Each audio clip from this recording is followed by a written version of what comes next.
Hello everyone, welcome to पहल academy. पहल academy के यूट्यूब चैनल पर आपका हार्दिक स्वागत है। हमारी जो पहल अकेडमी की मेरे द्वारा जो क्लासेस ली जा रही है वो इकोनॉमिक सर्वे की है। इकोनॉमिक सर्वे की जैसे कि आप सभी जानते हैं कि बहुत इम्पोर्टेंस है, चाहे वो एसएससी का एग्ज़ाम हो, एसआई का एग्ज़ाम हो, पटवार का हो या फिर आरएस के प्रीलिम्स का हो या मेंस का हो। ठीक है, तो इकोनॉमिक सर्वे की इस इम्पोर्टेंस को देखते हुए पहल अकेडमी के द्वारा ये सीरीज यूट्यूब चैनल पे शुरू की गई है। इससे पहले हम पहल अकेडमी इसमें इकोनॉमिक सर्वे की जैसे हमारा 2021-22 का हमारा चल रहा है, इसमें 21-22 के सर्वे में हम कृषि और संबंध क्षेत्र हो गया, ग्रामीण विकास हो गया, तो उससे संबंधित जितने भी हमारी क्लासेज है वो हो चुकी हैं। तो आप YouTube चैनल पर जाके प्लेलिस्ट में पहल अकेडमी के ये सब देख सकते हैं। ठीक है, आज हमारी जो क्लास है, चलिए पेन ले लेते हैं। ठीक है ना, आज हमारी क्लास है जैसे हमारा औद्योगिक विकास से संबंधित चल रहा था। औद्योगिक विकास बहुत ही इंपॉर्टेंट है। औद्योगिक विकास के चाहे वो देखे तो इसका औद्योगिक विकास पॉइंट है, ये प्रीलिम्स में भी आता है, आरएस के और मेंस में भी आता है। ठीक है, इसमें क्वेश्चन दोनों में आते हैं, तो बहुत इंपॉर्टेंट है औद्योगिक विकास हमारा चैप्टर।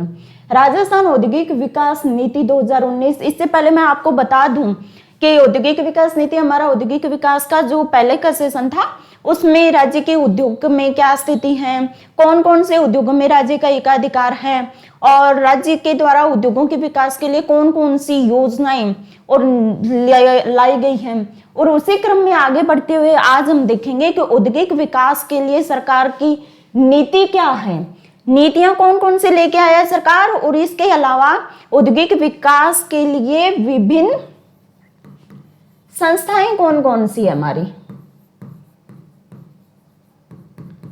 जो वित्तीय संस्थाएं होती है ना, जो उद्योगों के विकास को बढ़ावा देती हैं, तो वो वित्तीय संस्थाएं कौन कौन सी हैं, उन संस्थाओं के क्या काम हैं। तो ये वित्तीय संस्थाएं है ना, तो वो प्रीलिम्स और मेंस दोनों के पर्सपेक्टिव से बहुत ही इंपॉर्टेंट है आरएस के लिए। इसी क्रम में हम चलते देखते हैं कि औद्योगिक विकास नीति कौन सी है राज्य की 2019 की। ये मैं आपको बता दूं कि बहुत ही इंपॉर्टेंट है, ये प्रीलिम्स में सीधा क्वेश्चन पूछा जा सकता है। आरपीएससी का ये ट्रेंड रहा है कि वो क्वेश्चन कैसे पूछती है कि जैसे यहाँ वन साइड आपको नीति दे दी और दूसरी साइड आपको वर्ष दे दिया कि कौन सी नीति कौन से वर्ष में आई। तो औद्योगिक विकास नीति 2019 को आई, ये जो हेडिंग है ना, यही आपके प्रीलिम्स का क्वेश्चन बन सकता है। ठीक है, तो एक तो क्वेश्चन ये आ सकता है कि 1 जुलाई 2019 को हमारे राज्य में औद्योगिक विकास की नीति को लागू किया गया। 1 जुलाई 2019 को, ये तो डेट आप याद कर लीजिए, क्यों प्रीलिम्स में लिखेंगे आप तो भी आएगा और मेंस में अगर आपको आंसर लिखेंगे कि राज्य की औद्योगिक विकास नीति, लॉन्ग क्वेश्चन आने की भी संभावना है इससे। ठीक है, तो औद्योगिक विकास नीति के अनुसार कब लागू की गई, अगर प्रीलिम्स में आपका क्वेश्चन आ गया है तो 1 जुलाई 2019 को लागू की गई। ठीक है, इसके उद्देश्य क्या है, उद्देश्य देखिए आपको ही पता है कि औद्योगिक विकास नीति है तो क्या उद्देश्य हो सकते हैं, मोटा मोटा आप खुद ही आइडिया लगा लीजिए। जैसे इन्वेस्टमेंट को बढ़ावा देना है, राज्य में इंफ्रास्ट्रक्चर को डेवलप करना है। ठीक है, इस हिसाब के इकोसिस्टम को, जैसे एक मजबूत इकोसिस्टम के साथ सतत संतुलित और समावेशी पर्यावरण अनुकूल औद्योगिक विकास करना। एक बात मैं आपको बता दूं कि ये जो पर्यावरण अनुकूल शब्द है ना, ये आजकल कहीं भी उद्योगों का विकास करो, कृषि का विकास करो, हर जगह पर्यावरण अनुकूल है। क्यों, एनवायरनमेंट के अकॉर्डिंग होना चाहिए। जैसे कि जैसे जलवायु परिवर्तन बढ़ता जा रहा है तो हम चाहते हैं कि हमारा विकास हो वो इस प्रकार से हो कि पर्यावरण को कम से कम नुकसान पहुंचे। ठीक है, तो पर्यावरण अनुकूल ये टर्मिनोलॉजी आपको याद में रखना है कि मेंस के टाइम आपको लिखने के काम आएगी। ठीक है, सतत और संतुलित, ये 3 वर्ड्स ऐसे हैं जिनको आपको, और समावेशी, ठीक है, जिनको आपको विकास से संबंधित, औद्योगिक विकास से संबंधित कोई भी क्वेश्चन आ जाए तो वहां पे ये आपको इंक्लूड करने हैं। ठीक है, आधारभूत संरचना का विकास करना औद्योगिक विकास का तो काम ही है, इंफ्रास्ट्रक्चर डेवलप करना है, क्योंकि जितना इंफ्रास्ट्रक्चर हमारा डेवलप होगा उतना ही इन्वेस्टमेंट ज्यादा होगा, और इन्वेस्टमेंट ज्यादा होगा तो हमारी उद्योगों का विकास होगा। तो इसके लिए इंफ्रास्ट्रक्चर टू डेवलप करना औद्योगिक विकास की पहली शर्त ही इंफ्रास्ट्रक्चर डेवलप करना माना जाता है। ठीक है, रोजगार के अवसर सृजित करना। आप खुद ही देखिए कि सबके सब एक दूसरे से कनेक्ट है। अगर इंफ्रास्ट्रक्चर डेवलप होगा तो रोजगार के अवसर ऑटोमेटिक सर्जित होंगे, ठीक है। तो ये चीजें याद करने की नहीं है, थोड़ा सा माइंड मैप आप खुद ही बना लीजिए कि अगर औद्योगिक विकास राज्य करेगा तो उससे क्या क्या उसके उद्देश्य हो सकते हैं, ठीक है। संतुलित क्षेत्रीय औद्योगिक विकास को बढ़ावा देना। संतुलित क्षेत्रीय कैसे, जैसे आप हमारे राज्य में जानते कि कुछ क्षेत्र है वो बहुत ज्यादा डेवलप हो गए और कुछ क्षेत्र है वो अंडर डेवलप है। जैसे इधर के ये हमारा राजस्थान हो गया, इसका अगर ये देखें मरुस्थलीय क्षेत्र देखें, इधर मरुस्थलीय क्षेत्र की वजह से क्या है ये कम डेवलप हो गया, ठीक है। और इधर का अगर एरिया देखें तो करौली भरतपुर और इधर का एरिया बेहद और दस्यु प्रभावित क्षेत्र माना जाता है, तो ये भी कम विकसित है, ठीक है। तो इस हिसाब से देखें तो संपूर्ण राजस्थान में औद्योगिक विकास के दृष्टिकोण से कुछ एरिया है वो बहुत पिछड़े हुए हैं और कुछ बहुत ज्यादा विकसित हैं। तो इस वजह से सरकार चाहती है कि संपूर्ण राजस्थान में संतुलित क्षेत्रीय औद्योगिक विकास हो सके, ठीक है। तो प्रीलिम्स में भी पूछा जा सकता है और मेंस में तो आने की बहुत ज्यादा इसकी संभावना है। कम से कम लॉन्ग क्वेश्चन नहीं आया तो 2019 के जैसे नई नीति और इकोनॉमिक सर्वे में दी हुई है और उद्योग हमारा जैसे सिलेबस का पार्ट है, तो ये पूछा जा सकता है कि राज्य की औद्योगिक विकास नीति 2019 के उद्देश्य बताइए, ठीक है। चलिए आगे चलते हैं। दूसरा मोस्ट इंपॉर्टेंट, और ये मैं आपको बता दूं कि अभी जो मेंस हुआ था ना आरएस का, ठीक है, उसमें ये आया था 5 मार्क्स के अंदर, ठीक है। इसमें सीधा सीधा इसको कहते हैं रिप्स भी बोलते हैं इसको, RIPS, Rajasthan investment promotion scheme, ठीक है। रिप्स भी बोलते हैं, 2019 की स्कीम है ये। तो ये मेंस में पूछा गया था राजस्थान निवेश प्रोत्साहन योजना के मुख्य उद्देश्य क्या है, ठीक है। तो ये पूछे जाने की संभावना और इसके मुख्य प्रावधान क्या है। तो इस हिसाब का अगर क्वेश्चन हो तो आपको पहले तो ये बताना चाहिए कि निवेश प्रोत्साहन योजना कब लागू की गई थी, फिर उसका उद्देश्य पूछा तो उद्देश्य बताइए और फिर उसके प्रावधान पूछे गए तो प्रावधान बताइए। अगर ये हमारा क्या बोलते हैं उसका आंसर रहेगा, आंसर का फॉर्मेटिंग अगर ये रहेगा तो इसमें मार्क्स आने की ज्यादा संभावना रहती है। सबसे पहले ये बता दूं मैं कि प्रीलिम्स में पूछा जा सकता है कि ये योजना लागू भी कब की गई। आरपीएससी का फेवरेट रहता है कि कोई भी स्कीम हो उसकी डेट जरूर पूछती है कि कब लागू की गई। तो 17 दिसंबर 2019 को लागू की गई है, 17 दिसंबर 2019 को। और मोस्टली डेट ये दिसंबर में क्यों आती है, तो आपको ये पता होना चाहिए कि जो हमारी ये सरकार बनी थी अभी वो 17 दिसंबर के आसपास बनी थी, तो 17 या 18 दिसंबर इसी प्रकार की डेट इनकी रहती है, ठीक है।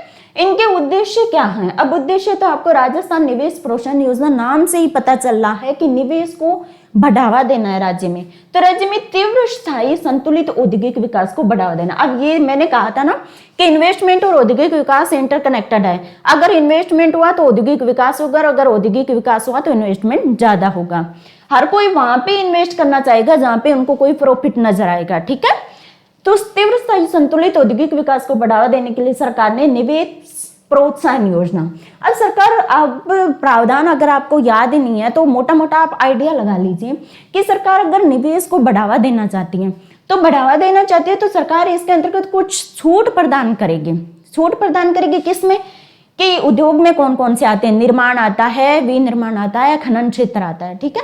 तो यहाँ पे सरकार ने क्या कहा कि विनिर्माण और सेवा क्षेत्र के उद्योगों में नवीन निवेश हेतु 7 वर्षों के लिए स्टेट जीएसटी का 100% पुनर्वहन करेंगे हम आपका, ठीक है। किस किस में, विनिर्माण में अगर आपने निवेश किया या सेवा क्षेत्र में निवेश किया है तो आरंभ के जो 7 वर्ष है ना उसमें स्टेट जीएसटी का 100% पुनर्वहन। आपको पता है कि जीएसटी है वो सेंटर भी लगाता है, कुछ मामलों में कुछ में स्टेट लगाता है और कुछ में इंटीग्रेटेड जीएसटी भी होती है, ठीक है। तो स्टेट जीएसटी का 100% पुनर्वहन करेंगे।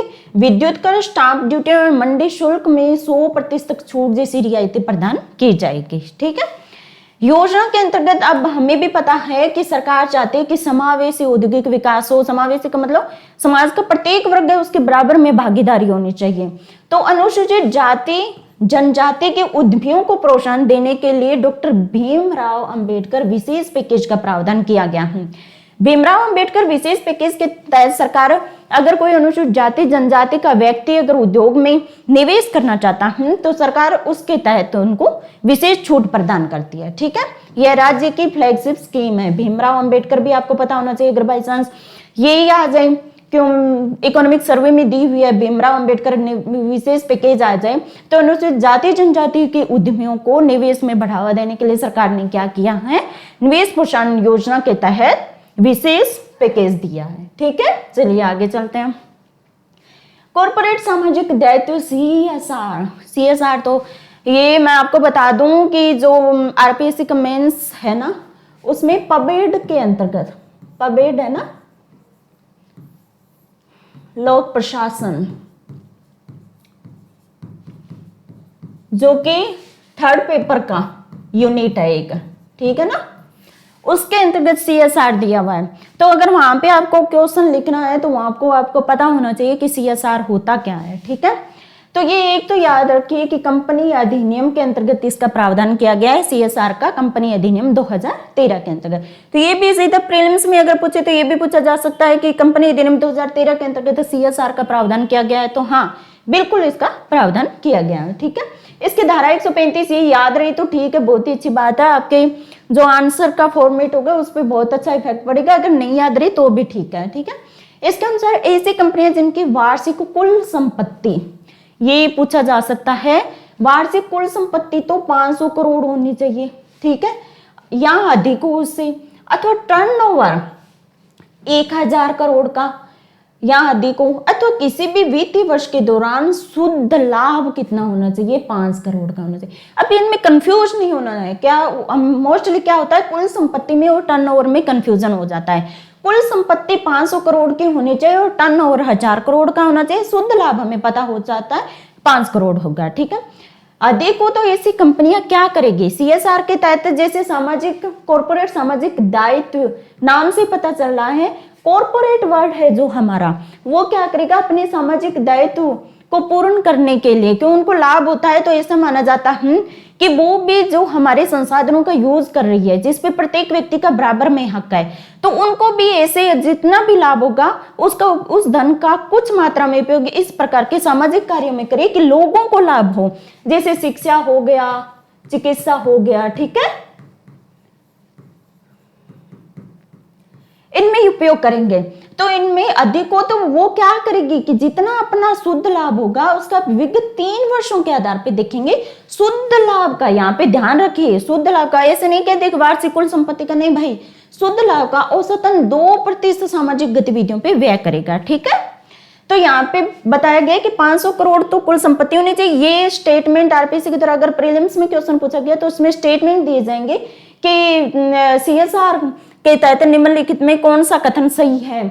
तो कंपनी के वार्षिक कुल संपत्ति 500 करोड़, अगर यहाँ पे 500 करोड़ से बढ़ा के 5000 करोड़ कर दिया तो गलत हो जाएगा, अपना स्टेटमेंट 500 करोड़ का आ गया है। टर्नओवर हमें पता होना चाहिए 1000 करोड़ का कहा गया है और वित्तीय वर्ष के दौरान शुद्ध लाभ 5 करोड़ का कहा गया है। और ये ध्यान में रखिए कि विगत 3 वर्षों का रिकॉर्ड देखा जाएगा कि इन कंपनी को शुद्ध लाभ कितना हो रहा है, उसी के आधार पर 2% व्यय करेगी अपनी सामाजिक कार्य की गतिविधियों में। ठीक है, सरकार ने क्या कहा कि कॉर्पोरेट सामाजिक दायित्व प्राधिकरण का गठन कर लिया। अब कंपनियों के द्वारा जो भी इन्वेस्टमेंट किया जाता है तो उनको कौन कौन से क्षेत्र में कर रही है, कितना उन्होंने खर्च किया, तो इन सब का ब्यौरा देने के लिए सरकार ने क्या किया, कॉर्पोरेट सामाजिक दायित्व प्राधिकरण का गठन कर दिया। कब किया, 6 नवंबर 2019 को। ठीक है, 6 नवंबर 2019 को सरकार ने कॉर्पोरेट सामाजिक दायित्व प्राधिकरण का गठन कर दिया। ठीक है, आई होप आपको क्लियर हो गया होगा। चलिए आगे, ये बहुत ही इंपॉर्टेंट क्वेश्चन है जो आरपीएससी के द्वारा मेंस में तो पूछा ही जाएगा। यहाँ तो निवेश को बढ़ावा देने के लिए सरकार के द्वारा क्या प्रयास किए गए, ये आरपीएससी का मेंस में फेवरेट क्वेश्चन है। ठीक है, यहाँ क्वेश्चन ये होगा कि औद्योगिक दृष्टिकोण से राजस्थान इतना पिछड़ा हुआ राज्य क्यों है और इसके औद्योगिक विकास के लिए सरकार के द्वारा क्या क्या प्रयास किए गए। तो ये क्वेश्चन मैं आपको जो पिछले हमारी क्लासेज हो चुके उसमें करवा चुकी हूँ। अभी हम देखते हैं कि निवेश को बढ़ावा देने के लिए सरकार क्या क्या प्रयास करेगी। आप खुद ही आइडिया लगाइए कि निवेश है उसको बढ़ावा देने के लिए क्या करना चाहिए। तो सरकार क्या करेगी, या तो इंफ्रास्ट्रक्चर डेवलप करेगी खुद ही, इंफ्रास्ट्रक्चर डेवलप करेगी। अब इंफ्रास्ट्रक्चर डेवलप, सरकार के पास इतना पैसा नहीं होता कि खुद का खुद सारा इंफ्रास्ट्रक्चर डेवलप कर ले। इसके लिए वो क्या करेगी, प्राइवेट सेक्टर को बुलाएगी, या फिर सरकार क्या करेगी, इंसेंटिव प्रोवाइड करवाएगी, कुछ छूट प्रदान कर दी, या फिर कोई अगर कंपनी है हमारी यहाँ निवेश करना चाहती है तो उस निवेश करने वाली कंपनी को, जैसे हमारे यहाँ सुनने को मिलती है ना कि लाल फीताशाही बहुत ज्यादा है, तो इस वजह से अगर कोई निवेश करना चाहिए तो कागज का काम भी इतना बढ़ जाता है, कोई निवेश करने वाला ही परेशान हो जाता है और फाइनली वहां पे निवेश नहीं करता, वहां से जाके ऐसी जगह पे निवेश करता है जहां पे जो सरकारी कामकाज की प्रोसेस है वो जल्दी जल्दी हो जाए। तो सरकार इस निवेश को बढ़ावा देने के लिए यहाँ कुछ ऐसे ऑप्शन लेके आएगी जिससे कि राज्य में निवेश को बढ़ावा मिले। तो देखिए सरकार क्या क्या करती है। सरकार ने अब इंफ्रास्ट्रक्चर डेवलप करना है या फिर इन्वेस्टमेंट को बढ़ावा देना है, दो तरीके से क्या करती है कि निवेश संवर्धन ब्यूरो बीआईपी की स्थापना की। ये बहुत इंपॉर्टेंट है, ये प्रीलिम्स में भी पूछा जा सकता है, ठीक है। और मेंस में तो सीधे बीआईपी पूछ लिया आपको, तो मेंस में भी ये क्वेश्चन आ सकता है। निवेश से संबंधित मुद्दों के, मैंने कहा था ना कि अगर कोई इन्वेस्टमेंट करना चाहे तो इन्वेस्टमेंट से संबंधित जितनी प्रोसेस है वो जल्दी जल्दी उसका समाधान हो सके, इसके त्वरित समाधान हेतु बीआईपी की स्थापना कर दी सरकार ने, ठीक है। बीआईपी 10 करोड़ से, यहाँ पे ये याद रखिए, ठीक है ना, ये पूछा जा सकता है, 10 करोड़ से अधिकता वाले निवेश प्रस्तावों के लिए मुख्य सचिव की अध्यक्षता वाली स्टेट एम्पावर्ड कमेटी के लिए नोडल एजेंसी है। पहले तो क्वेश्चन ये पूछा जा सकता है कि बीआईपी 10 करोड़ से अधिक वाले जितने भी निवेश कार्य है उनको ध्यान में रख के कार्य करती है, तो हाँ ये स्टेटमेंट हमारा बिल्कुल करेक्ट हो सकता है, ठीक है। दूसरा क्या गया, स्टेट एम्पावर्ड कमेटी, बीआईपी के अंडर में स्टेट एम्पावर्ड कमेटी किसके अध्यक्षता में गठित की गई है, तो मुख्यमंत्री के अध्यक्षता में, राज्यपाल के अध्यक्षता में, वित्त सचिव की या वित्त मंत्री के अध्यक्षता में, किसी का, तो आपको पता होना चाहिए। यहाँ पे देखिए रेड लाइट मैंने इसीलिए ये इसको यहाँ पे हाईलाइट किया कि मुख्य सचिव की अध्यक्षता में स्टेट एम्पावर्ड कमेटी की गठित की गई है और उसके लिए नोडल एजेंसी कौन सी हमारी बीआईपी है, ठीक है। स्टेट एम्पावर्ड कमेटी अनुमति हेतु प्राप्त आवेदनों की जांच करता है, ये करेगी जितने भी 10 करोड़ से अधिक इसके पास जाएंगे, ये फिर जांच करेगी इसके कि हाँ 10 करोड़ से अधिक वाला है कि नहीं है, और उसको जल्दी जल्दी अप्रूवल इसके द्वारा प्रोवाइड किया जाएगा, ठीक है। मंत्री परिषद को सिफारिश प्रस्तुत करता है, ठीक है। ये क्या करेगी, मंत्रिपरिषद को सिफारिश प्रस्तुत करेगी। अगर जल्दी जल्दी कार्य हो जाता है कि मुख्य सचिव की अध्यक्षता में अगर कोई कमेटी गठित है तो मान लीजिए कि वो कार्य बहुत जल्दी होगा, ठीक है। वर्ष 1991 में इसकी स्थापना की गई। ये पूछा सीधा सीधा क्वेश्चन प्रीलिम्स में आरपीएस से पूछ सकते हैं कि बीआईपी की स्थापना कब की गई, तो वर्ष 1991 में इसकी स्थापना की गई, आपको पता होना चाहिए 1991। चलिए हम देख रहे हैं कि निवेश को बढ़ावा देने के लिए सरकार ने क्या किया, तो बीआईपी तो एक हो गया। अब आपको दूसरा पॉइंट क्या लिखना है कि इन्वेस्टर कनेक्ट प्रोग्राम। इन्वेस्टर नाम से ही पता चला भाई इन्वेस्टर है, उनको कनेक्ट करना है। इन्वेस्टर को कनेक्ट करने के लिए सरकार क्या करती है, विभिन्न प्रकार के प्रोग्राम आयोजित करती है।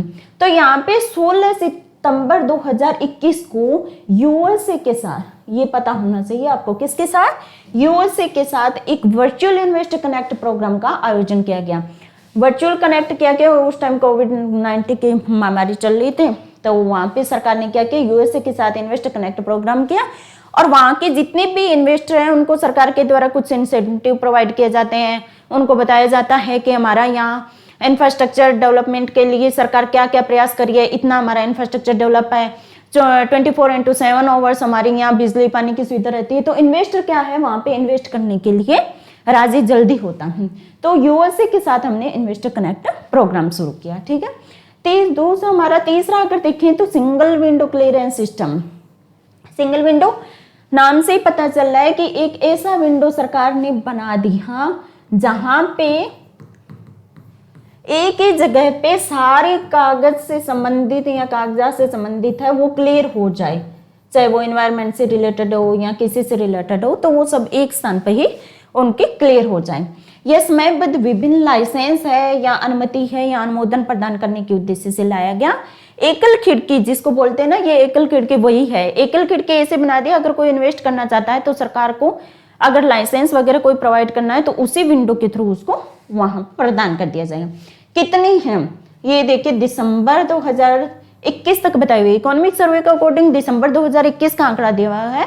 हालांकि इसके बाद और भी बढ़ सकती है, पर ऑथेंटिक अगर माने इकोनॉमिक सर्वे के बाद तो यहाँ पे 15 विभागों की 105 सेवाएं हैं। इकोनॉमिक सर्वे में 15 विभागों की 105 सेवाएं दी हुई है। हालांकि बाद में सूझे से उसमें हो सकता है कि इनमें चेंज आ गया हो, पर इकोनॉमिक सर्वे के अकॉर्डिंग दिसंबर 2021 तक की बात की गई है। वहां पे 15 विभागों के 105 सेवाएं प्रदान की गई। और ये प्रीलिम्स में क्वेश्चन पूछा जा सकता है कि सिंगल विंडो क्लियरेंस सिस्टम के अंतर्गत कितने विभागों की कितनी सेवाएं दी जा रही है। या विभाग ही ज्यादा पूछे जाते हैं, सेवाएं कितनी है ये नहीं पूछ सकते, विभाग कितने हैं ये पूछे जाते हैं। ठीक है, वन स्टॉप शॉप, ये चौथा हमारा हो गया वन स्टॉप शॉप। ये क्या है, प्रीलिम्स में बहुत इंपॉर्टेंट है और मेंस में तो कह रहा है ही। इन्वेस्टमेंट से रिलेटेड सीधा भी क्वेश्चन आ सकता है। वन स्टॉप शॉप 2 मार्क्स में या 5 मार्क्स में भी आ सकता है। तो वर्तमान सिंगल विंडो क्लियरेंस सिस्टम को सुदृढ़ करने, अब सरकार ने क्या किया, सिंगल विंडो क्लियरेंस सिस्टम लेके तो आ गए, पर सरकार ने उन समस्या का समाधान कर नहीं पाई। तो सरकार वहां पे वन स्टॉप शॉप लेके आ गई। इसमें सरकार क्या कहती है कि इसके तहत मुख्यमंत्री महोदय की अध्यक्षता में बोर्ड ऑफ इन्वेस्टमेंट का गठन कर दिया गया। पहले वहां पे बीआईपी के तहत मुख्य सचिव की अध्यक्षता में था, ये था। तो यहाँ पे सरकार ने क्या किया, अगर बहुत ज्यादा इन्वेस्टमेंट हो रहा है तो वहां पे मुख्यमंत्री महोदय खुद ही एक ऐसी बोर्ड ऑफ इन्वेस्टमेंट का गठन कर लिया और उनके द्वारा खुद ही उनको अप्रूवल प्रोवाइड किया जाता है। तो मैंने हाईलाइट किया है रेड कलर में इसीलिए किया हूं, ये पूछा जा सकता है कि बोर्ड ऑफ इन्वेस्टमेंट का गठन निम्नलिखित में किसके अध्यक्षता में किया जाता है, तो मुख्यमंत्री महोदय के अध्यक्षता में किया जाता है। ठीक है, और यहाँ पे वन स्टॉप शॉप आपको पता ही है कि सिंगल विंडो क्लियरेंस को सुदृढ़ बनाने, निवेश प्रस्तावों को और अधिक प्रभावी रूप से सुविधा प्रदान करने और शीघ्र अनुमोदन प्रदान करने के लिए सरकार ने इसकी स्थापना कर दी। ठीक है, इसके तहत एक ऑनलाइन पोर्टल, ये भी पूछा जा सकता है, राज निवेश पोर्टल। राज निवेश पोर्टल को वन स्टॉप शॉप के तहत ही स्थापित किया गया है। इसके तहत ऑनलाइन अगर कोई आपका आवेदन करना है तो वन स्टॉप शॉप के अंतर्गत राज निवेश पोर्टल है, इसके तहत आप ऑनलाइन आवेदन यहाँ पे राज निवेश पोर्टल के माध्यम से कर सकते हैं। ठीक है, अब बात करें हम, मैंने कहा था औद्योगिक वित्तीय संस्थाएं हमारे राज्य के कौन कौन सी है जो राज्य के औद्योगिक विकास में सहायता प्रदान करती हैं। तो यहाँ पे हम और ये संस्थाएं करेंगे, तो ये जहाँ पे निवेश से संबंधित अगर क्वेश्चन आ जाए तो वहाँ पे इन संस्थाओं का नाम लिखना भी आपको जरूरी है। पहले सरकार के द्वारा कौन कौन सी योजना, इनको आप 2 में लिखोगे। निवेश से संबंधित अगर आ गया ना तो पहले तो यहाँ पे जैसे आपने आपकी भूमिका बना दी थोड़ी सी, फिर यहाँ सरकार के द्वारा निवेश को बढ़ावा देने के लिए शुरू की गई योजनाएं कौन कौन सी है और यहाँ पे लगाना कि संस्थाएं कौन कौन सी है। ठीक है, ये बताओगे आप। फिर योजना को आप अपना कर दिया, फिर यहाँ पे संस्थाओं को अलग से कर दिया। संस्थाएं भी तो वित्तीय सहायता दे रही है ना।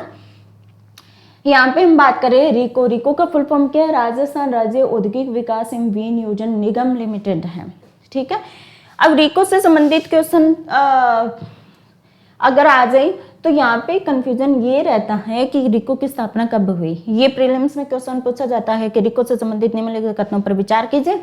रिको की स्थापना 1969 में भी थी। अगर ये स्टेटमेंट आ जाए तो ये बिल्कुल करेक्ट होगा। ठीक है ना, 1969 में क्या हुआ कि रिको की स्थापना हुई थी। उस टाइम इसे खनिज विकास निगम है ना, उससे पृथक करके राजस्थान राज्य औद्योगिक विकास विनियोजन निगम लिमिटेड के रूप में 1980 में इसको चेंज कर दिया। पहले ये खनिज विकास निगम लिमिटेड उसी के साथ एकीकृत थी। तब 1969 में खनिज विकास निगम लिमिटेड की स्थापना की। उसमें ये था कि उद्योगों का विकास भी करेगा और खनिजों का विकास भी करेगा।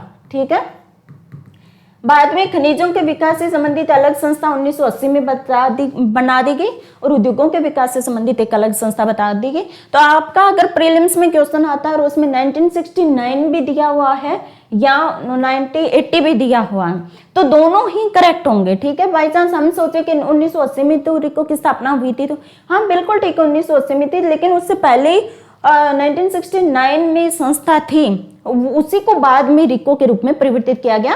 तो अगर 80 ना होके 1969 अगर हमारे ऑप्शन में दिया हुआ है तो वो राइट आंसर होगा। ठीक है, ये क्या है, राज्य में निवेश। मैंने कहा था ना इन्वेस्टमेंट को बढ़ावा देने के लिए संस्था है, तो इन्वेस्टमेंट को बढ़ावा देने के लिए रिको भी हमारा काम करती है। औद्योगिक आधारभूत सुविधा है वो भी विकसित करती है। ठीक है, लघु मध्यम एवं वृहद श्रेणी के औद्योगिक इकाइयों को विभिन्न प्रकार की वित्तीय सहायता प्रदान करती है, तकनीकी सहायता प्रदान करती है और प्रबंधकीय सहायता।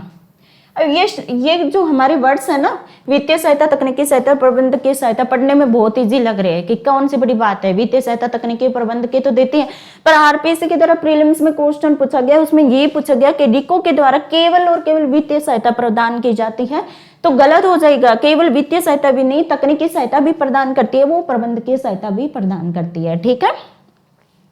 इसके अलावा केंद्र सरकार की सहायता से निर्यात संवर्धन हेतु आधारभूत सुविधाओं के विकास के लिए विभिन्न एसआईडी योजना, सरकार ने निर्यात को बढ़ावा देने के लिए विभिन्न प्रकार के एसआईडी योजना, एसआईडी योजना है। इसे पूछ ले कि एसआईडी योजना का निम्नलिखित में किससे संबंध है, तो निर्यात को बढ़ावा देने से संबंधित है एसआईडी योजना, ये भी पूछा जा सकता है। ठीक है। तो रिको क्या क्या काम करती है, एक तो निवेश को बढ़ावा देती है, इंफ्रास्ट्रक्चर डेवलपमेंट का काम करती है रिको, जैसे आपने सुना होगा ना, रिको के द्वारा विभिन्न प्रकार की रोड है वो बनाई जाती है, रिको के द्वारा एग्रो फूड पार्क डेवलप किए गए हैं, तो वो सब रिको औद्योगिक इंफ्रास्ट्रक्चर डेवलप करने के लिए करती है। लघु मध्यम व्यय श्रेणियों को वित्तीय सहायता और तकनीकी सहायता प्रदान करती है, और निर्यात को बढ़ावा देने के लिए विभिन्न प्रकार के एसआईडी योजना। एक बात मैं आपको बता दूं कि लघु मध्यम और वृहद है, यहाँ पे सूक्ष्म उद्योग है ना, उनको रिको सहायता नहीं प्रदान करती। तो बाई चांस ये आपका, हाँ सॉरी गाइस, हाँ तो ये आ जाए ना हमारा कि रिको के द्वारा सूक्ष्म उद्योग है उनको बढ़ावा दिया जाता है या उनको वित्तीय तकनीकी सहायता प्रदान की जाती है, तो ये गलत हो जाएगा। रिको के द्वारा सिर्फ लघु मध्यम और व्यय श्रेणी के उद्योग हैं, उन्हीं को वित्तीय और तकनीकी प्रबंध की सहायता प्रदान की जाती है। ठीक है। चलिए, मैंने कहा था इंफ्रास्ट्रक्चर डेवलप करने का भी रिको के द्वारा प्रयास करते हैं, तो रिको द्वारा विकसित विशेष पार्क, ये तो पूरी की पूरी स्लाइड है ना, आप घोट के पी लीजिए, वेरी इंपॉर्टेंट है, इनसे तो क्वेश्चन आना ही आना है। ठीक है। तो सबसे पहले क्या है, रिको के क्या क्या करती है, एग्रो फूड पार्क रिको डेवलप करती है। ठीक है। कृषि और खाद्य प्रसंस्करण के लिए विशेष क्षेत्र डेवलप करती है। इसके अलावा विशेष आर्थिक क्षेत्र, सेज बोलते हैं जिसे हम, सेज क्षेत्र भी रिको के द्वारा डेवलप किए जाते हैं। ठीक है। तो एग्रो फूड पार्क कहाँ है, तो ये तो क्वेश्चन ना सीधे सीधे आरपीएससी के द्वारा पूछा जा चुका हूं कि एग्रो फूड निम्नलिखित में से एग्रो फूड पार्क किस जिले में नहीं है, सॉरी गाइस, तो बोरनाडा जोधपुर में, आपको याद रखना चाहिए, बोरनाडा जोधपुर में, कोटा में, अलवर में और श्रीगंगानगर में है। ये आप ऐसे याद कर सकते हैं। चारों दिशाओं पे राज्य की 4 एग्रो फूड पार्क है। कैसे, यहाँ पे तो श्रीगंगानगर हो गया आपका, ठीक है, यहाँ पे जोधपुर हो गया, ठीक है, यहाँ पे कोटा हो गया और यहाँ पे अलवर हो गया। तो एक तरीके से जो चारों दिशाएं हैं वहां पे हमारे चारों एग्रो फूड पार्क राज्य रिको की द्वारा स्थापित किए गए, बोरनाडा, जोधपुर, कोटा, अलवर और श्रीगंगानगर। ये क्वेश्चन आरपीएससी के द्वारा 100% पूछा जा सकता है। ठीक है। दूसरी बात ये है कि इसके बजट में हाल ही में घोषणा हुई थी, तो तिमरी जोधपुर में ये भी पूछा जा सकता है, तिमरी जोधपुर में कृषि और खाद्य प्रसंस्करण क्षेत्र बनाया जाएगा। ठीक है। खाद्य प्रसंस्करण क्षेत्र कौन सा होता है, जहाँ पे हमारी खाद्य से संबंधित जितनी भी वस्तुएं हैं ना, उनका प्रसंस्करण करके उनकी उत्पाद है उसकी गुणवत्ता को बढ़ाना है। जैसे हमारे आलू से चिप्स बना दिए, टमाटर से सॉस बना दी, जैसे सर्स डेयरी के द्वारा जो हमारा दूध है उसको दूध पैकेज्ड जो हमारा दूध आता है, तो वो भी खाद्य प्रसंस्करण के अंतर्गत ही आता है। तभी दूध है जो सर्स डेयरी के द्वारा दूध आता है वो 4-5 दिन तक चल जाता है ना। तो तिमरी जोधपुर में कृषि और खाद्य प्रसंस्करण क्षेत्र विकसित किया जा रहा है। अब जापानी जोन अगर पूछ ले हमारे राज्य में जापानी जोन कहाँ है, तो निमराना अलवर में जापानी जोन है। ठीक है। निमराना अलवर में जापानी जोन है, इकोनॉमिक सर्वे में बताया हुआ है, तो पूछा जा सकता है कि राज्य में जापानी जोन कहाँ कहाँ है। निमराना अलवर और घिलौट में भी है, हालांकि एक निमराना का ही नाम दिया हुआ था वहां पे, तो निमराना में जापानी जोन है। अब रिको के द्वारा विशेष सेज क्षेत्र कौन कौन से डेवलप किए गए, तो रिको के द्वारा 2 सेज क्षेत्र डेवलप किए गए। सेज कौन सा होता है, जहाँ पे सरकार के द्वारा कुछ अगर वहां पे कोई इन्वेस्टमेंट करना चाहता है तो सरकार के द्वारा इंसेंटिव प्रोवाइड किया जाता है। एक तरीके से रिप्स जो हमारी चल रही है वो तो पूरे स्टेट में चल रही है जैसे, और सेज क्षेत्र के अंतर्गत कुछ ऐसा एरिया बना दिया जाता है, अगर इस एरिया के अंतर्गत आप इन्वेस्टमेंट करोगे तो उसके अंतर्गत आपको विशेष पैकेज प्रोवाइड किया जाता है। ठीक है। तो जेम्स एंड ज्वेलरी का प्रथम और द्वितीय सीतापुरा जयपुर में रिको द्वारा विकसित किया गया, और महिंद्रा वर्ल्ड सिटी जयपुर भी रिको के द्वारा विकसित की गई है। ठीक है, ये दो हैं, इनके ऐसे भी पूछा जा सकता है दोनों के नाम देके, या हो सके दो और दे दें और इन ये पूछ ले आपसे कि निम्नलिखित में कौन सा जो से क्षेत्र है वो रिको के द्वारा विकसित किया गया। तो आपको पता होना चाहिए James and jewellery Sitapura Jaipur, Mahindra world city Jaipur दो हमारी रिको के द्वारा विकसित किए गए है। ठीक है, तो ये स्लाइड तो पूरी की पूरी याद कर लीजिए आप, बहुत ही इंपॉर्टेंट है, इनसे तो क्वेश्चन आने की संभावना है। अब बात करें हम रासिको, एक तो आगे रिको। अब राजस्थान लघु उद्योग निगम लिमिटेड है, ये नाम से ही पता चल रहा है जो हमारी लघु उद्योग है ना उनको बढ़ावा देने के लिए सरकार ने क्या किया, अलग से एक संस्था की स्थापना कर दी। जैसे हमारा हस्तशिल्प उद्योग आपको भी पता है कि राजस्थान का बहुत ही फेमस है ना, तो वो लघु उद्योग की श्रेणी में आता है। तो सरकार ने क्या किया कि इन लघु उद्योगों को बढ़ावा देने के लिए, ताकि इनको वित्तीय सहायता प्रोवाइड हो सके, इनके द्वारा जितने भी वित्तीय सहायता प्लस मार्केटिंग, ये ऐसे होते हैं कि आजकल जैसे हमें पता है कि हस्तशिल्प की तरह अगर कोई वस्तु बनाएगी तो वो महंगी होती है, और दूसरी बात ये है कि गांव के लोगों की तरह जो वस्तुओं का निर्माण किया जाता है वो मार्केट तक उनकी पहुंच नहीं हो पाती है। तो राशि को क्या करते हैं कि इनके द्वारा विकसित जितनी भी है उनको एक तो वित्तीय सहायता प्रोवाइड करवा देती है और दूसरा इनकी मार्केटिंग का काम कर देती है। ठीक है, कब स्थापित हुई, जून 1961 में। इनकी डेट तो सबके याद कर ही लीजिए, कब स्थापित हुआ वर्ष याद कर लीजिए, तो ये पूछे जाने की संभावना है कि उसकी स्थापना कब हुई। उसके सीधा सीधा क्वेश्चन आज के रासिको की स्थापना कब, निम्नलिखित में कौन से वर्ष हुई, 1961, 62, 91। ठीक है, लघु उद्योग और कारीगरों को सहायता प्रदान करना, एक तो वित्तीय सहायता, उनके द्वारा उत्पादित वस्तुओं को समुचित विपणन की। मैंने कहा था ये दो ही काम करती है, एक तो वित्तीय का काम करती है, दूसरा मार्केटिंग का काम करती है। ठीक है, राजस्थान के शिल्पकारों की हस्तशिल्प वस्तुओं को जयपुर, उदयपुर, दिल्ली और कोलकाता में स्थित राजस्थली विक्रय केंद्रों के माध्यम से विपणन भी करता है। अब रासिको ने क्या किया, अपने राजस्थली विक्रय केंद्र बना दिए, कौन से 4 जगह पे, जयपुर में बना दिया, एक उदयपुर में बना दिया, एक दिल्ली में और एक कोलकाता में बना दिया। ठीक है, इनके माध्यम से क्या, जिनके द्वारा हस्तशिल्प वस्तुओं का निर्माण किया जाता है उनका विक्रय वो अपने राजस्थली विक्रय केंद्रों के माध्यम से करता है। तो ये प्रीलिम्स में क्वेश्चन बन सकता है कि निम्नलिखित में राज्य में, हालांकि देश में कौन कौन से में ये भी पूछा जा सकता है कि दिल्ली कोलकाता 2 में ही है, ठीक है ना, और राज्य में किस जिले में राजस्थली विक्रय केंद्र है, तो जयपुर में और उदयपुर में। मोस्ट इंपॉर्टेंट है, याद कर लीजिए, जयपुर उदयपुर 2 में है राजस्थली विक्रय केंद्र, जिनके माध्यम से रासिको इनको वित्तीय सहायता भी देता है और इनकी मार्केटिंग भी करता है। ठीक है, अब ये मोस्ट इंपॉर्टेंट आ सकता है, बहुत ही पूछे जाने की संभावना है, इसके शुष्क बंदरगाह। क्यों पूछे जाने की संभावना, इसीलिए कि इसी वित्तीय वर्ष में भीलवाड़ा में जो हमारा इनलैंड कंटेनर डिपो है उसे प्रारंभ किया गया है। पहली बात तो क्वेश्चन यही आएगा कि हमारा इनलैंड कंटेनर डिपो है वो कहाँ प्रारंभ किया गया है, तो भीलवाड़ा में प्रारंभ किया गया। ये तो याद कर लीजिए। ठीक है, राज्य की किस संस्था के द्वारा शुष्क बंदरगाहों के माध्यम से निर्यात अवसंरचना सेवाएं प्रदान की जा रही है। अब हमारा शुष्क बंदर क्या है, हमारा स्टेट ये रह गया इधर की, इनका यहाँ से जो हमारा सी है उसकी बॉर्डर नहीं लगती है। ठीक है, सी बॉर्डर नहीं लगती, तो इस चक्कर में हमारा इनलैंड हो गया, राज्य इनलैंड हो गया, तो राज्य के द्वारा ऐसे बंदरगाह विकसित किए गए हैं जो शुष्क जमीन पर है, तो वो हो गए हमारे शुष्क बंदरगाह। उसके माध्यम से निर्यात को बढ़ावा देती है। अगर कहीं दूसरे देश में हमें हमारी वस्तुएं भेजनी होती है तो इन्हीं के माध्यम से भेजी जाती है। ठीक है, यहाँ से वहां तक जाती है, फिर वहां से लोड करके उनको दूसरे देश में भेज दिया जाता है। ठीक है, तो किस संस्था के द्वारा शुष्क बंदरगाह है, किस संस्था के द्वारा है। पहली तो बात यह कि राजस्थान राज्य औद्योगिक विकास विनियोजन निगम लिमिटेड की, राजस्थान लघु उद्योग निगम लिमिटेड या राजस्थान वित्त निगम या निवेश समर्थन ब्यूरो के द्वारा। ठीक है, यहाँ पे मैं बता दूं राजस्थान लघु उद्योग निगम लिमिटेड है, इसके द्वारा हमारे शुष्क बंदरगाहों के माध्यम से निर्यात अवसंरचना सेवाएं प्रदान की जाती है। ठीक है, और निर्यात तो शुष्क बंदरगाह है कहाँ पे हमारी, एक तो जयपुर में, जोधपुर में, भीलवाड़ा और भिवाड़ी, ये 4 जगह ऐसे, ये भी पूछा जा सकता है क्वेश्चन, ये 4 जगह प्रीलिम्स में क्वेश्चन पूछा जा सकता है कि राज्य में शुष्क बंदरगाह कहाँ पे स्थित है। जयपुर, जोधपुर, भीलवाड़ा और भिवाड़ी में। जे पर इनको याद रख लीजिए और BS पे इनको याद रखिए। ठीक है, वर्तमान में पर ये भीलवाड़ा और भिवाड़ी है, ये वर्तमान में क्या है, कार्यरत नहीं है। कार्यरत सिर्फ जोधपुर और जयपुर 2 ही है, ठीक है। और इसी भीलवाड़ा को वर्तमान में सरकार ने कहा है कि हम इसमें इनलैंड कंटेनर डिपो प्रारंभ करेंगे। इनलैंड कंटेनर डिपो शुष्क बंदरगाह को कहते हैं, ठीक है, कंफ्यूज मत हो ना आप। शुष्क बंदरगाह भीलवाड़ा में पुनः सरकार आरंभ करेगी, ये अभी तक बंद चल रही थी भीलवाड़ा और भिवाड़ी में, ठीक है।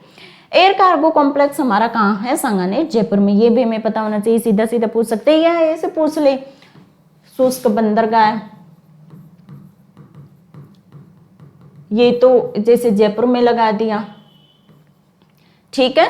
यहाँ पे एयर कार्गो कॉम्प्लेक्स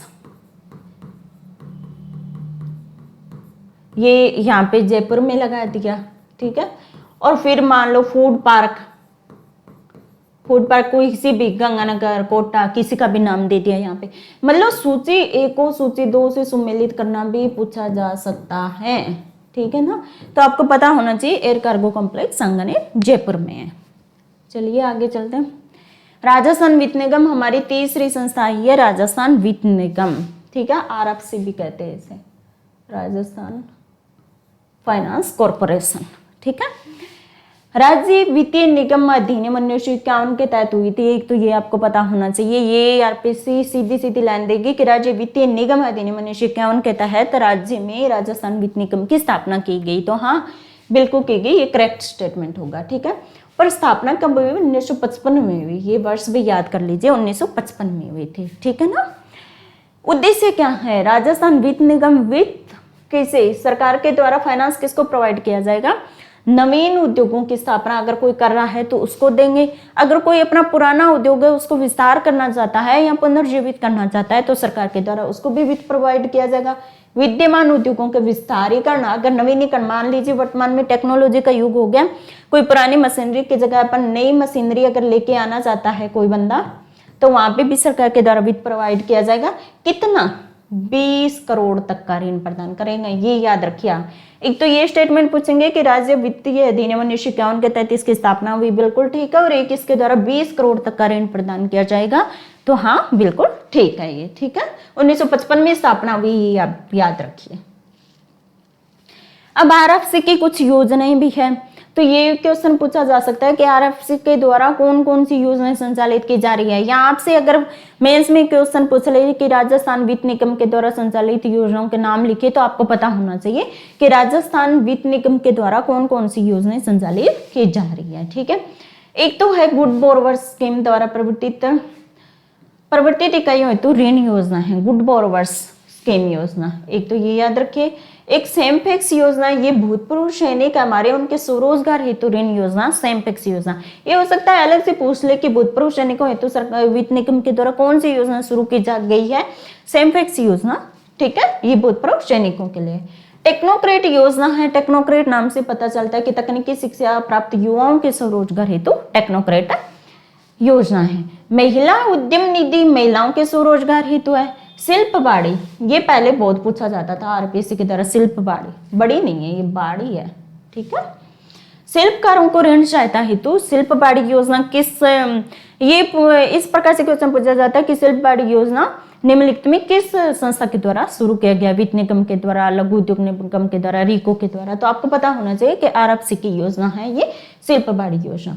कंपोजिट ऋण योजना, शिल्पकारों एवं दस्तकारों की सहायता हेतु कंपोजिट ऋण योजना है। इनके नाम से पता नहीं चल रहा है ना कि शिल्पकारों एवं दस्तकारों के लिए है कंपोजिट ऋण योजना। टॉप अप ऋण योजना, ये एमएसएमई के वर्तमान ऋण हेतु है, माइक्रो एंड स्मॉल है ना, उनके लिए ये हमारी टॉप अप ऋण योजना है। तो अगर आपको ये प्रीलिम्स में भी काम आ सकते हैं और मेंस में भी काम आ सकते हैं। सेमपेक्स याद रखिए भूतपूर्व सैनिकों के लिए, हम शिल्प बाड़ी शिल्पकारों को ऋण सहायता देने के लिए, और टॉप अप ऋण योजना एमएसएमई के लिए है, ठीक है। अब ये क्वेश्चन हमारी युवा उद्यमिता प्रोत्साहन योजना, ये याद रखिए, आप भी फिलहाल के 2014 में शुरू हुई है, वित्त निगम के द्वारा ये शुरू की गई है। युवा उद्यमिता प्रोत्साहन योजना अलग से भी पूछा जा सकता है मेंस में, और प्रीलिम्स में तो पूछे जाने की संभावना हर क्वेश्चन की रहती है, ठीक है। नीचे दिए गए कोटों का उपयोग करते हुए सही उत्तर चूज करना है हमको, ठीक है। स्टेटमेंट क्या है हमारा, यही योजना राजस्थान वित्त निगम द्वारा शुरू की गई। मैंने पूछा था, बताया था आपको अभी भी कि कोई भी योजना है उसके बारे में सबसे पहले ये हमें पता होना चाहिए कि ये योजना इस संस्था के द्वारा शुरू की गई। तो राजस्थान वित्त निगम के द्वारा हमारी ये योजना शुरू की गई। एक बात मैं आपको बता दूं कि राजस्थान अधिकतर जितनी भी योजनाएं वे राजस्थान वित्त निगम द्वारा शुरू की गई है। रिको के द्वारा या राजसिको के द्वारा किसी प्रकार की इतनी योजनाएं शुरू नहीं की गई है, ठीक है। तो अगर ये इस प्रकार का क्वेश्चन आ जाए राजस्थान वित्त निगम, हालांकि ये कंफ्यूजन रहता है कि वित्त निगम द्वारा शुरू की गई है या राज्य सरकार के द्वारा शुरू की गई है। इसके अंतर्गत स्वीकृत ऋण पर 1.50 करोड़ तक की ऋण सीमा पर 6% ब्याज अनुदान दिया जाता है। 1.50 करोड़ तक की ऋण सीमा पर 6% ब्याज अनुदान दिया जाता है। तो हाँ, बिल्कुल ये करेक्ट स्टेटमेंट है हमारा। 1.50 करोड़ का अगर कोई ऋण ले रहा है तो उस पर 6% की इंटरेस्ट ब्याज अनुदान उसको प्रदान किया जाएगा, ठीक है। योजना के अंतर्गत युवा उद्यमी की अधिकतम आयु सीमा 45 वर्ष निर्धारित की गई है, ठीक है।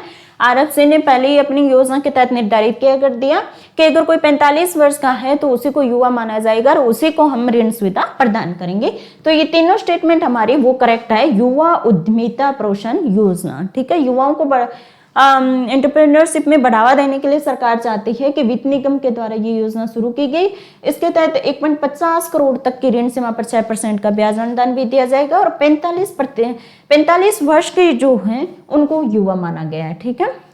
कोड कौन सा है? केवल ए, बी, उपरोक्त सभी मैंने आपको सब बताए थे अभी, तो ये उपरोक्त सभी इसका आंसर होंगे। Thank you guys, thank you so much for watching my video.